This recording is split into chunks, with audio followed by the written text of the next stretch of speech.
Embalirira ey'eggwanga erya Uganda eya 2026-2027 esomeddwa olunaku olwaleero era ng'obutabalika obw'ensimbi obukunukkiriza mu 84.3 trillion ze ssente zigenda okukozesebwa mu mbalirira eno oba budgetini ya 2026-2027. Byonna key highlights nzirese mu video eno ky'omukulembeze w'eggwanga kyayogedde era embalirira eno biki ebigirimu, sectors ez'enjawulo ne ministries ez'enjawulo zifunye ssente zenkanawa era minisita omupya biki byayogedde key highlights zonna ngenda kuba nze kutuusaako wano Museveni kyayogedde era ne biki byagenda okusimbako essira naddala mu budget eno eyisiddwa olunaku olwaleero. Let all the political leaders take the lead in getting our 33% of the people who are in the outside the money economy to join the money economy. Do so with the Chibaro, then we deal with the others, very additional and so on, like the minister was saying. I thank you and I wish you good luck. Kwaniriza kwebaza emirimu gyonna gy'otuusizaako engalo amannya yenze Mr. Essential Wakatera yenze amata agatafa webanga gwe mulundi gwe ogusooka okulaba video oba okulaba channel eno nkusaba togiyitako nga tunaba kuteekingako subscription yo kubanga nkulu nnyo ate era ne comment yo nayo nkulu nnyo n'owolikinga obulayikinze nakyo kibeera kikola n'okulwamini kubanga kino kituyamba okulaba nti nno tubeera n'abantu ate era be tuli nabo. Now Henry Musasizi ye finance minister omupya era ngono yasikidde Matia Kasaija. Henry Musasizi azze na presenting a budget on behalf of His Excellency Yoweri Kaguta Museveni.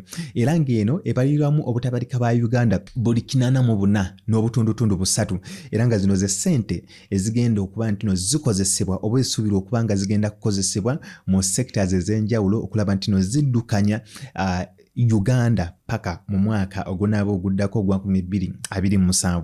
Right Honorable Speaker, the total resource envelope for financial year 2026-2027 is 84 trillion 391 billion 743 million 343,426 shillings.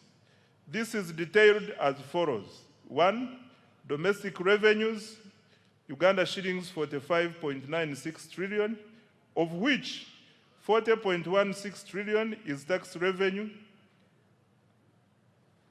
4.02 trillion is non-tax revenue, 1.44 trillion is petroleum revenue, and 339.8 billion is local government revenue.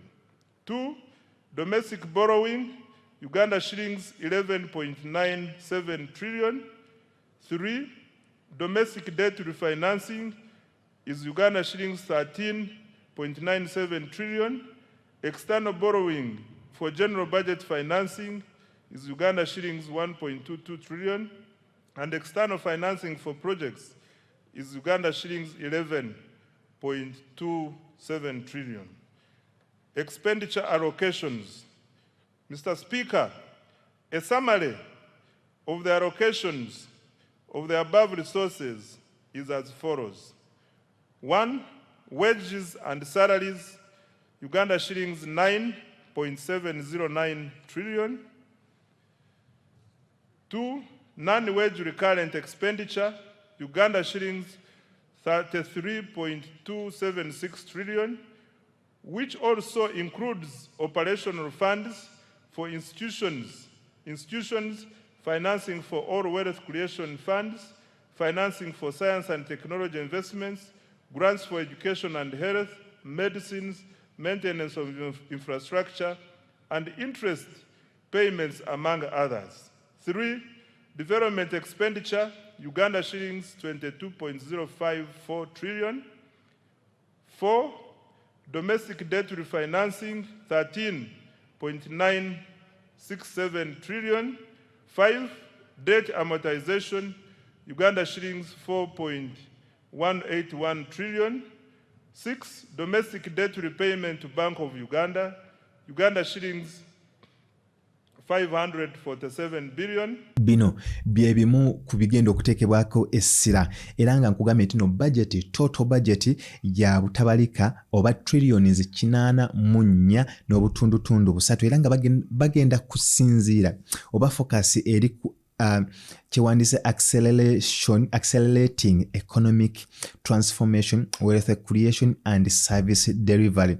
Era nga muno ebintu ebigenda okusibwako essira mulimu parish development model era ng'eni eri allocated n'obutabalika 2 n'obutundutundu 9 2.9 trillion ze zigenda okugenda mu parish development model okulaba nti no sente zino zibawa emiruka zeeyongeddeko. It is intended to move more household from subsistence farming into money economy nga Museveni waze akyogera lunywe. Number 3 is health sector. Health sector eno oba ebyobulamu biweereddwa obutabalika 5 n'obutundutundu 2 busatu 5.23 trillion allocated on health sector. Elanga key priorities, this include essential medicine, maternal and health immunization, emergency response system, universal health coverage initiative. Zibyo key priorities zibagenda okuteekako essira mu budget eno gye bawadde oba ssente zino ze bawadde health sector. Wetugenda mu education sector, that is education, water and social protection, combined allocations of about 13.56 trillion for health, education, water and sanitation and social protection program. 5 nkwa key priorities oba key areas zebalocating mulimu manufacturing and industrial development era ng'eno egenda kutwala akatabalika kamu oba 1 trillion .03 allocated to support industrial parks, value additions, special economic zones and industrial incubation hubs. 6 is tourism. Tourism bagiwadde 567.32 billion shillings. Era nga it is intended to promote Uganda internationally, improve tourism infrastructure and support wildlife conservation. 7 is oil, gas and minerals. This is allocated 473.51 billion shillings. Elanga, these are intended to support oil refinery, ECOP mineral exploration and mining sector development. 8 is economic growth outlook. This, the government projects economic growth between 6% and 7.6% driven by agriculture, manufacturing, construction and the coming oil sector. Construction of the East African crude oil pipeline and the central processing facilities is at advanced stage and nearing completion. The Tilenga and Kingfisher upstream development projects also registered significant progress despite logistical challenges arising from the ongoing conflict in the Middle East. During the year, 51 additional wells were drilled, bringing the cumulative number to 199 wells, exceeding the 189 wells required for first oil production later this year. 4, government completed the first phase of Kabalega International Airport, providing critical logistics, infrastructure to support oil and gas development, tourism, trade and investment in the Albertine region. Number 5, through the Uganda National Oil Company, government continued the bulk procurement of petroleum products. This has strengthened fuel security and ensured uninterrupted supply despite disruptions in global energy markets. Consequently, Uganda experienced minimal fuel price volatility compared to several countries in the region. 6, in addition, government through UNOC acquired a 20.15% stake in the Kenya Pipeline Company. This is a strategic investment to strengthen Uganda's energy security and enhance the reliability of fuel supply. Given that over 95% of Uganda's refined petroleum products are imported through the Kenyan corridor, this investment will help secure access to critical petroleum infrastructure and support more predictable fuel supply and pricing. Financial year 2026-2027 priorities for minerals and oil and gas. Mr. Speaker, sir, Uganda shillings 473.51 billion has been allocated for mineral-based industrial development, mining, and oil and gas. And the priority areas include, number 1, continued mineral exploration, quantification, and certification. Number 2, continued capitalization of the National Mining Company. 3, establishment of the mineral market and buying centers. 4, operationalization of ECOP. And 5, development of the oil refinery. I now come to science, technology, and innovations. Right Honorable Speaker, no country has achieved rapid economic transformation without innovation. Science, technology, and innovation, including ICT and the creative arts, are critical drivers of productivity, industrialization, and competitiveness. They provide the tools to modernize production, create high-value jobs, and expand Uganda's participation in the global knowledge economy. For Uganda to achieve a tenfold expansion of the economy, STI is going to be at the center of our development strategy. Mr. Speaker, commissioning the Chira vehicle plant in Ijinja marked a major milestone in Uganda's industrialization journey and demonstrates the country's growing technological capabilities. The plant has the capacity to produce up to 2,500 buses annually. Despite being in its early stages of operation, Chira Motors has already made bus sales worth Uganda shillings 21.6 billion and received orders for 450 buses from Uganda and the region. The quality and reliability of its products were further demonstrated through the successful PAR to Cape electric expedition, during which the Kayora electric bus traversed more than 13,000 kilometers across Africa.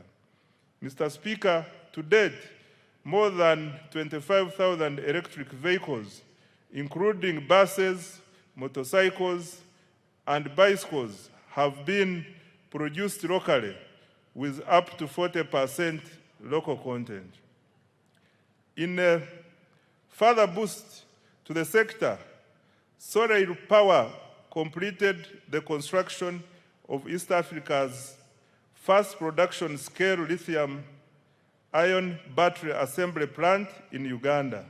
This has strengthened domestic manufacturing capacity and positioned the country as a regional hub for electric mobility and clean energy technologies. So what does this mean to the ordinary Ugandans?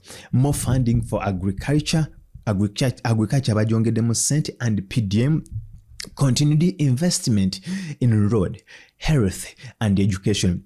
Zino sector esatu bazongeddemu ssente, endala increased focus on job through industrialization and tourism. Ezo sector nga batondawo emirimu through industrialization, amakolero sako ne tourism, ebyobulambuzi. Endala, greater emphasis on digital transformation and market access for business. Eyo wetyo era nga Henry Musasizi, Minister omupya owa Finance, ya presentingidde bannayuganda wali ku kisaawe e Kololo. Kati sectors endala ziriwe ziti mu bujjuvu ngenda kuba nkuwa reactions ez'abantu biki bye boogedde ku social media regarding this budget. Olabe loopholes weziri ne government wesinze okuteeka essira nadamu budget eno gye banjulidde bannayuganda. Here it is. Budget financing 2026-2027. Domestic revenue, it is 44.18 trillion. That is 52.48%. Domestic financing, okusasula ebbanja, erimu 13.97 trillion. That is 16.57%. Domestic borrowing, it is 11.97 trillion, that is 14.20%. External project support, that is 11.27 trillion, that is approximately to 13.37%. Petroleum revenue, that is 1.44 trillion shillings, that is approximately to 1.71%. Budget support grants, it is estimated to be 1.22 trillion, that is approximately to 1.45%.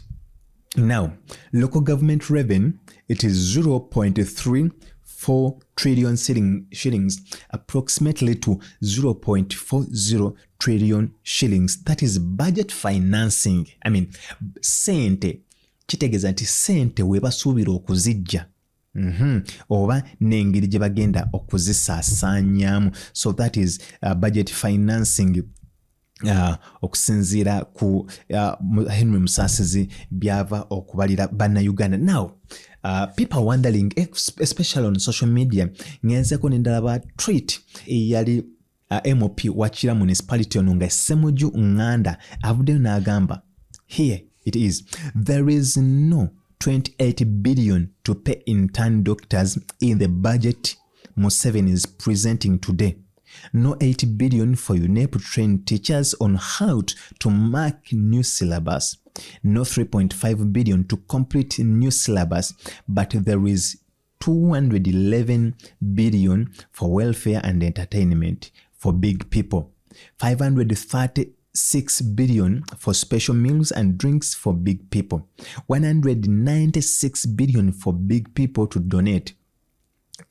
17 billion for firewood, gas and charcoal, and 2.6 trillion for classified expenditure.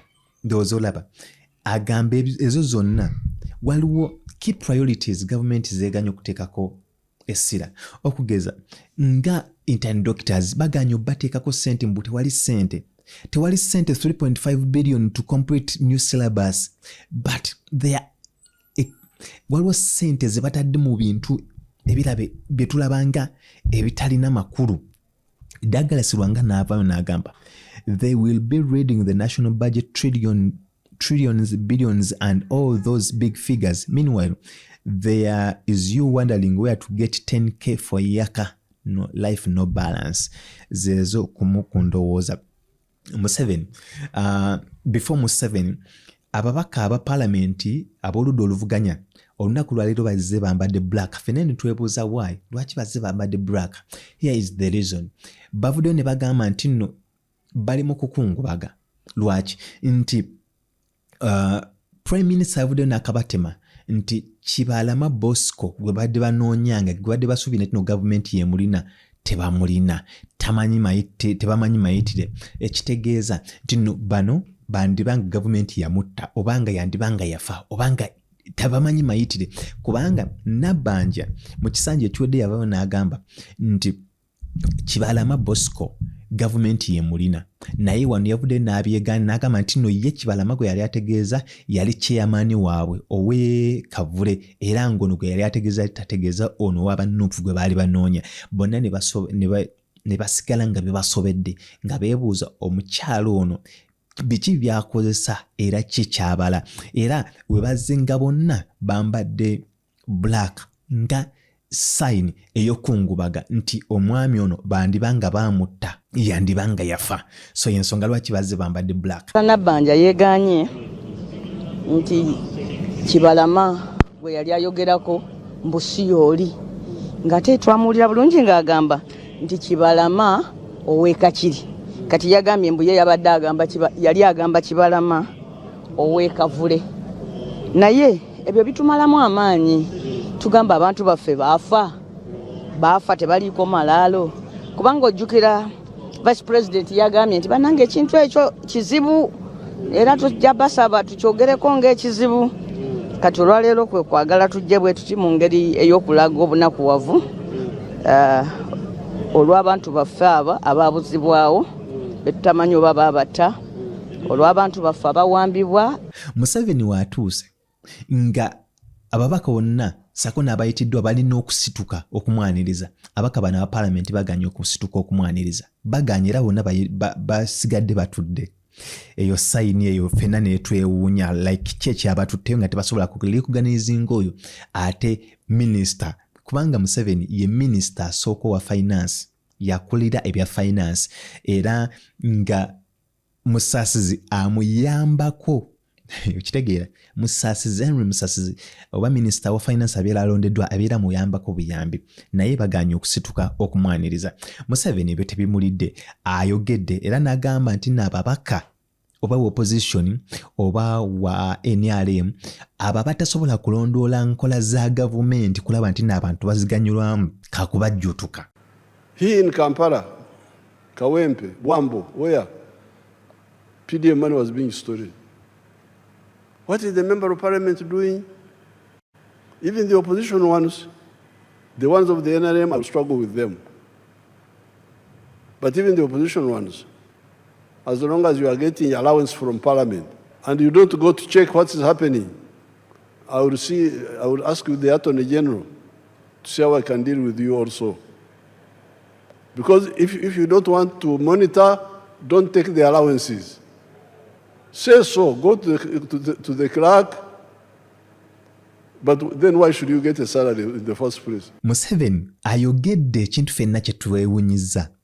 Agambye ng'ayogera ku mukyalo ono w'e Masaka Woman MP, that is Honorable Namere Justin. N'agamba mwe temumanyi lwaki nalonda Justin Namere. Omukyalo ono mu njogera ennyangu ali gumite. Tumumanyi ng'omukyalo omuyombi. He has praised her. Ng'agamba omukyalo ono temumanyi mwe lwaki namulonze. Omukyalo ono ajja kusobola okunkolera emirimu. Ffenna tubadde twebuuza omukyalo ono amaanyi agajjawa. Ng'alumba tubadde ku social media nga Namere buli amuleetera omuliro amuzzayo na muliro. N'agamba alonze bano abantu babiri omuli Balamu Barugahani ssaako ne State Minister Honorable Justin Namere. N'agamba abantu bagenda kusobola okunkolera omulimu okulaba nti nno batuuka eyo era Balamu yatandise dda okwesunga okugoba abakozi ba gavumenti aba abatabeera ku mirimu ssaako ne Namere ogamba nti no balina okulondoola era bagenda teekawo buli office omukungu wa gavumenti mwakolera bagenda teekawo clock in ne clock out balaba abantu bano bajja ssawa meka bavaayo ssawa meka bakooye gavumenti ekooye okusasula abakozi abataagala kukola era nga Museveni agamba y'ensonga lwaki alese abantu bano ababiri okulaba nga abateeka mu local government basobole okugogola eyo kubanga Namere tasirika tumumanyi tasirika era nga agenda omukolera omulimu gw'amaanyi nnyo okulaba nti no agogola local service okulaba nti n'abantu bonna abo abatakola babajja mu office. That's why I put in local government some people that people have been saying they are cantankerous, quarrelsome, like Barugahara and Namere. Namere is famous for quarreling, so you go and quarrel with them. When I went to Masaka to defend Namere, because I had to go there, say, I said that, but if the lack of peace is to, because in Uganda, if you say a thief, and you say you are a thief, turn and pizza, They say you should have kept quiet, the M-Pesa. This is how you are going to destroy the country. So please, both for economy, but also for service delivery, the leaders must do their work. Ekisanja kino Museveni yagambye tewali kwebaka era owulira ng'oyagala kwebaka wano mu gavumenti ya Museveni tolinaamu kifo. Kitegeeza ki tino noonya ewalala w'ogenda naye obanga bakulonza okuweereza olina okuweereza era olina okubeera accountable for what for your service. Okitegeera era wano Minisita Balugahara yavudde n'awooninga bonna aba local services ba local servants bonna abakozi ba gavumenti ku mitendera egyo egya wansi ne Nammeere n'agamba sigenda kuserika, tugenda kubalondoola era nga tugenda kukwata omu ku omu abo abeebuzaabuza ababba ssente za gavumenti bewa ssente ne zitatuuka. Kale nno byebyo clips zonna ozifunye bulungi kansubire nti nno naawe nnyonnyose yezo key highlights ezibadde mu budget y'olunaku olwaleero. Museveni byayogedde, Musasizi byayogedde, opposition byayogedde, sako ne ku social media byetujjeeyo. Kansubire naawe nti kati omanyi sente zigenda kusaasaanyizibwa zitya, sente zigenda kudistributingibwa zitya. 84.3 trillion shillings ye budget eya Uganda era nga yeeyongedde yeeyongedde nnyo era nga opposition yo alternative budget yaabwe yabadde ya around 75 trillion naye ya government ya 84.3 trillion shillings. Gwe kikyolowooza ku budget yene esomeddwa olunaku olwaleero era kikyolowooza gwe kikyosuubira government kyeyandibadde esooka okusoosowaza era budget yene na financinga bulungi ebyetaago bya gavumenti. Waliwo ssente we bazitadde gwe tulaba nti no nedda wante bantaddewo ssente nyingi weziti waliwo ebintu priorities ezeetaaga okwongerako ku luno kozi kyendabye nti no transport yesinza okufuna ssente ennyingi ennyo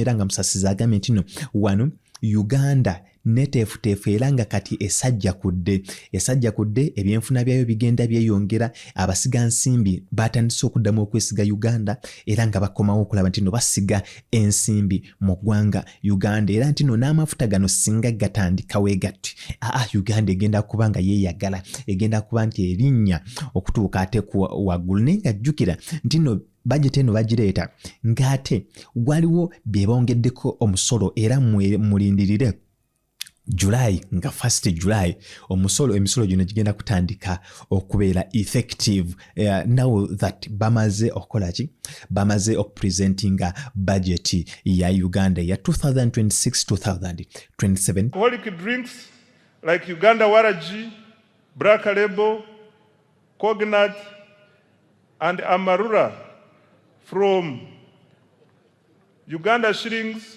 1,700 to Uganda shillings 3,500 per litre to generate Uganda shillings 85 billion. 2. Motorcycles at first registration from Uganda shillings 200,000 to Uganda shillings 500,000 to generate 26 billion. 3. Single-use plastics from 2.5% or $70 per ton to 25% or $1,500 per ton to protect the environment and raise 10 billion. 4. Cooking oil from Uganda shillings 200 to Uganda shillings 400 per litre to generate 25 billion. 5. Cement from Uganda shillings 500 to Uganda shillings 750 per 50 kilograms per bag to generate 15 billion. And 6. Sugar from Uganda shillings 100 to Uganda shillings 200 per kilogram to generate 25 billion. Introduction of excise duty on selected products as follows. 1. Locally manufactured paints and varnishes at 3% or shillings 50 per litre or kilogram, whichever is higher. Kikyolowooza ku budget eno njagala ompe endowooza emu mu comment section. Tuweerabira ku subscribinga, ku likinga na ku sharinga, ate naffe tujja kuba twogerera wamu awo mu comment section. Oba osobola okuweereza endowooza yo ku 07833207 eyo nno nga ya WhatsApp, tokuba wabula weereza WhatsApp, tujja kuba tusobola okwogera ki kyonna ky'oyagala okumanya oba ky'oyagala okunnyonnyoka. Ku lwa Katonda n'ensi yange njagala nkusibira wana amanya nze Mr. Essential Wakatera yenze amata agatafa. Tusinkane mu video enaaba eddako. Ku lwa Katonda n'ensi yange. I sign out for now. And motorcycles as follows. 1.